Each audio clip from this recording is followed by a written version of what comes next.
Портал IGN опубликовал финальное превью ремейка Dead Space. Журналисту удалось сыграть первые 7 часов хоррора, по пришествию которых он рассказал о новых деталях проекта, нововведениях, дополнительных миссиях, расширенному арсеналу и многому другому. Судя мотивы студио, не сильно изменяло в ремейке Dead Space привычные вещи. Примерно 85% игры – это оригинальный, но визуально обновленный контент. Только 15% – это нововведения, большая часть которых изменила геймплей. Многие механики в ремейке Dead Space доработали в стилистике Dead Space 2, например, перемещение персонажа в невесомости или улучшение на оружие. Модификация оружия действительно изменяет арсенал. Из резака можно сделать небольшой огнемет, чтобы останавливать группу врагов. В ремейке Dead Space будет не столько несколько дополнительных заданий, доступ к которым открывается по мере прохождения игры. Все они завязаны на уровне развития главного героя. К некоторым комнатам на корабле Ишимура можно будет вернуться только почти перед самым финалом. Сражения с некроморфами ощущаются иначе. Также с помощью новой системы расчленения можно следить за их уровнем здоровья. Среди главных нововведений Обозреватель IGN выделит говорящего главного героя, разговоры которого не надоедают. Также дополнительную информацию о ситуации на корабле расскажут второстепенные персонажи. По мнению IGN, ремейк Dead Space от Motive Studio – это отличный пример обновленного проекта, в котором узнаются детали оригинальной игры. В первую очередь хоррор понравится новичкам и фанатам жанра. Ремейк Dead Space выйдет 27 января 2023 года на ПК, PlayStation 5 и Xbox Series XS.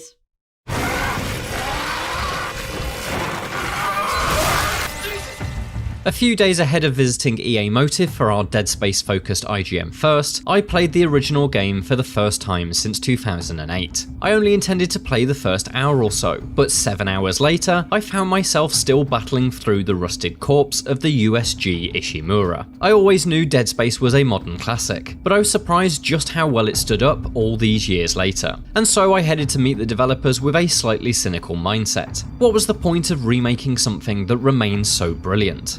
After playing the same 7 hours of the remake, I think I may have been convinced. In many ways, Dead Space is a purist's remake. I'd estimate that around 85% of what I experienced was identical to the original game, just with vastly superior visuals. But it's the other 15% that has me quietly wondering, could this remake genuinely be better than its progenitor?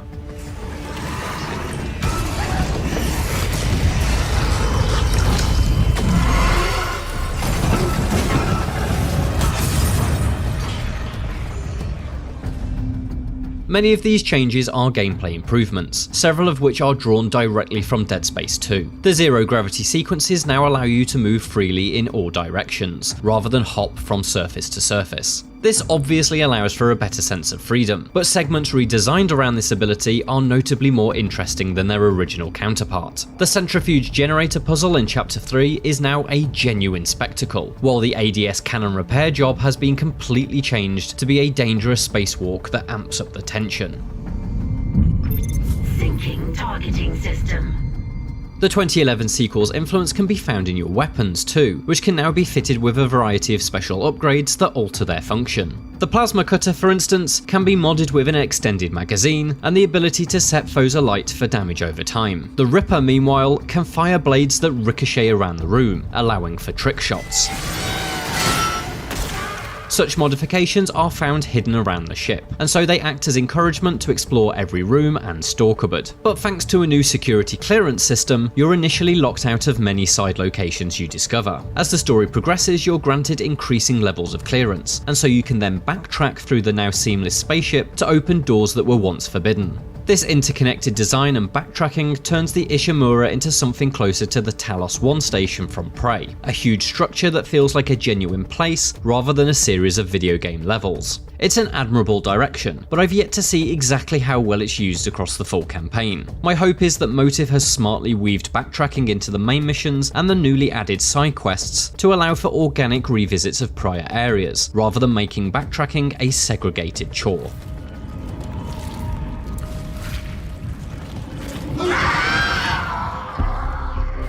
Regardless of if you're backtracking or making forward progress, Dead Space is full of horrifying necromorphs that threaten to rip you limb from limb. Much has already been made of the new peeling system that rips the skin, fat and muscle layers away from enemies with each new wound. But there's more to this grotesque idea than just visceral visuals. Much like how protagonist Isaac Clarke has a health bar built directly into his suit, the necromorphs' own bodies are now a visual representation of their health. This is never more obvious than when using the Force Gun, a weapon that has been completely overhauled for the remake. What was once simply a pushback weapon now rips the flesh off enemies with a thunderous blast. The stripped down necromorphs can then be finished off with a more conventional weapon, their exposed bones ready to be snapped with just a round or two. Talking of weapons, each one of Isaac's lethally repurposed tools has been redesigned to encourage a new level of strategy. Dismemberment is still the main aim of every skirmish, but the flamethrower's new alternate fire creates a wall of searing flame that can cordon off areas and manage crowds, while the pulse rifle's new proximity mine works as both a trap and a makeshift grenade launcher. These are small changes, but I found the new secondary abilities to be much more useful than those in the original game, and they soon became a regular part of my combat routine. My favourite change I've seen so far though are the circuit breakers. These occasional puzzles require you to reroute power to different machines, typically to open up locked doors. Each breaker box has a limited number of fuses though, and so powering up a door is done at the expense of powering down something else.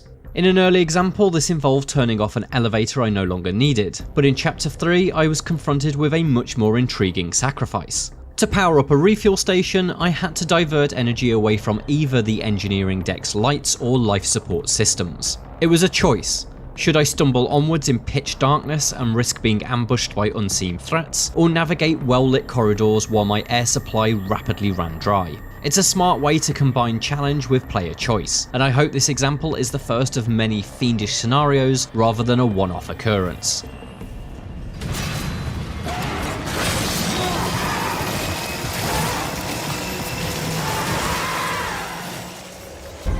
Graphics aside, the most notable change right from minute 1 is the alterations to the script and storytelling. Once silent protagonist Isaac can now speak, and while I do think this is largely unnecessary, he thankfully hasn't been turned into an overly chatty Sony character. Rather than quipping at everything, Isaac's ability to respond anchors him into the horrifying situation in a realistic manner. Yoshimura's overrun with... they're fucking monsters. Gunnar Wright, the voice actor who brought Isaac to life in the sequels, reprises the role, and so once again there's the sense that elements of Dead Space 2 are being retrofitted into the original. Isaac's new scripting is pretty good, but the best changes have been made to Kendra Daniels. Once an incredibly thorny character, she's been transformed into a much more empathetic and friendly colleague for Isaac. And for anyone who knows the final direction of Dead Space's story, I think Daniel's revised personality will work much better with her character arc, provided, of course, the story's main plot beats remain intact. Talking of the story's pathway, the Church of Unitology, a religious sect and a major player in the Dead Space universe, is introduced much earlier in this remake and in a far more organic manner. These characters know the Church's reputation and casually discuss it, even before they are aware that it will change their lives forever. It's an approach I really appreciate, and I think the eventual plot reveals will be much more meaningful because of it. But if they found this on some alien planet, what does that mean? That Unitology's onto something? Unitology's full of shit. Motive has made many smart changes to Dead Space, but it never shakes things up to the point of being unrecognisable. The result, at least across the first several chapters, is something that feels similar in philosophy to a director's cut, albeit a director's cut that's completely refilmed on brand new sets. This experience appears largely the same as the 2008 original, but honed and polished to a beautiful, gory finish. As such, this remake will likely work best for brand new players or the most dedicated Dead Space fans. I heard something up there. Something big. Watch your back. As someone who loves the original game, I found what I played an absolute thrill. But for less invested fans, the value is of a more questionable quantity, since even with the changes, this is an incredibly similar experience. As such, I don't think Dead Space will be as essential and transformative as the Resident Evil 2 remake was. As the best possible way to play this landmark survival horror though, I have near enough no doubt that Dead Space will succeed in that mission. For more from the Dead Space remake, check out the first 18 minutes of the game and how Isaac's suit was redesigned. And for everything else, stick with IGN.